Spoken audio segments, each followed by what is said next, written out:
The Roman Empire was one of the greatest civilizations in history, ruling vast lands across Europe, North Africa, and the Middle East, from 27 BCE to 476 CE in the West.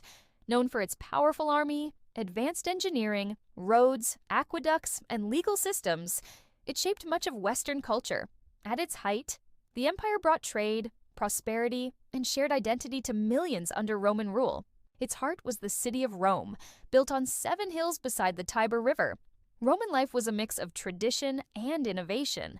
Wealthy citizens lived in spacious villas with courtyards and mosaics, while ordinary people crowded into multi-story apartments called insulae. Streets buzzed with merchants selling spices, fabrics, and tools from distant provinces. Farmers worked fertile lands, producing grains, olives, and grapes that fed the vast population.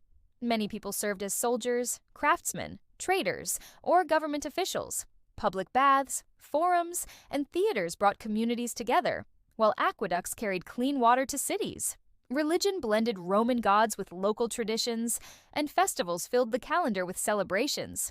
In this thriving world, the reign of the 5 good emperors, Nerva, Trajan, Hadrian, Antoninus Pius, and Marcus Aurelius, marked an era of stability, prosperity, and cultural brilliance rarely matched in history. Nerva, the wise stabilizer. Emperor Nerva came to power in 96 CE, after the turbulent rule of Domitian, bringing hope to a weary empire. Though elderly when he ascended the throne, Nerva's wisdom and moderation helped restore peace and trust. He focused on repairing Rome's strained finances, introduced fairer taxation, and helped poor farmers by distributing land. Nerva avoided cruelty, released prisoners, and worked to strengthen the Senate's role, balancing imperial authority with respect for Rome's old traditions. Perhaps his greatest act was adopting a capable heir, Trajan, rather than relying on family succession, a decision that began a new era of merit-based leadership. Nerva's short reign lasted only 2 years, but he laid the foundation for stability after years of fear and oppression. His example of humility and fairness showed that emperors could rule with reason, not terror, setting the tone for Rome's golden age to flourish under those who followed. Nerva died of natural causes, likely a stroke, in 98 CE, and was buried in the mausoleum of Augustus in Rome. Trajan, the conqueror and builder, Trajan, adopted by Nerva, became emperor in 98 CE and is remembered as one of Rome's greatest leaders, a skilled general. Trajan expanded the empire to its largest size, conquering Dacia, modern-day Romania, and bringing back immense wealth. He used this wealth wisely, funding public works that transformed Rome. Trajan built roads, bridges, and aqueducts, making trade and travel easier across the empire. His most famous monument, Trajan's Column, celebrates his Dacian victories with intricate carvings that still stand today. He cared deeply about his people, creating programs to help poor children and providing grain to the needy. Under Trajan, Rome reached new levels of prosperity and security, with frontiers strongly guarded and cities thriving. His reign embodied strength paired with generosity, and his ability to blend military success with social welfare earned him admiration both in his time and through centuries of Roman history. Trajan died in 117 CE from a stroke while returning from campaign and was buried beneath Trajan's Column in Rome. Hadrian, the protector and visionary. Hadrian succeeded Trajan in 117 CE and chose to secure rather than endlessly expand the empire. He traveled widely, inspecting provinces and strengthening defenses, the most famous being Hadrian's Wall in Britain, which marked Rome's northern boundary. A lover of culture, Hadrian embraced Greek art, philosophy, and architecture, influencing Roman society deeply. He built remarkable structures, such as the Pantheon's magnificent dome, which still inspires awe today. Hadrian also reformed the army, improving soldiers' conditions and ensuring discipline. His respect for provincial cultures helped unify the empire by blending local traditions with Roman identity. Though he faced revolts, such as the Bar Kokhba uprising in Judea, Hadrian's pragmatic leadership preserved stability. He saw Rome not just as a conquering power, but as a sophisticated, enduring civilization. His reign was a period of peace, intellectual growth, and architectural brilliance, that strengthened the empire's cultural and defensive foundations for generations. Hadrian died of heart failure in 138 CE at Baiae in Italy and was buried in his grand mausoleum of Hadrian, now known as Castel Sant'Angelo in Rome.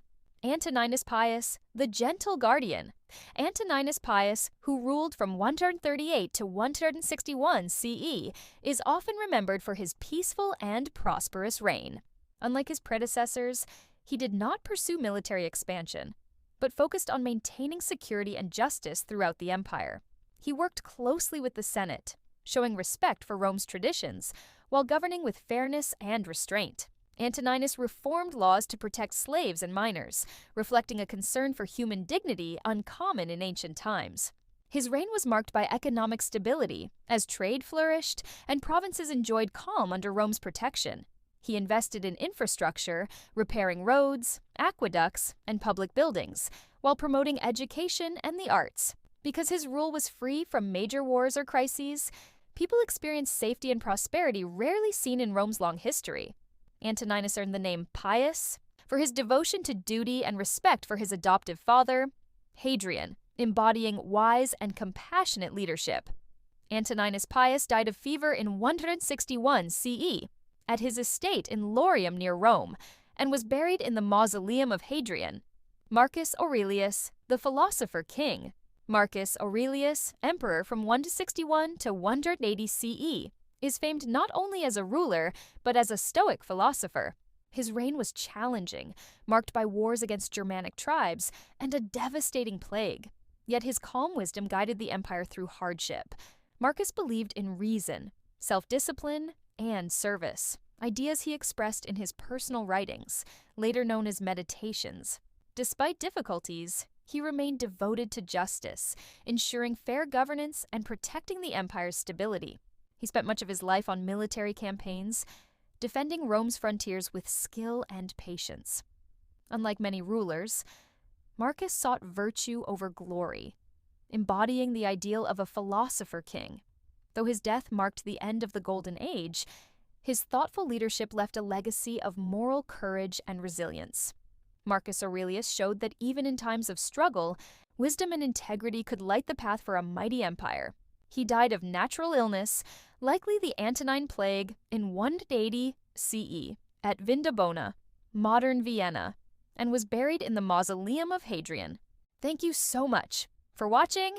If you enjoyed this video, don't forget to hit that like button, subscribe, and ring the bell so you never miss an upload. Share your thoughts in the comments below. I'd love to hear from you. Until next time, stay inspired and keep going forward.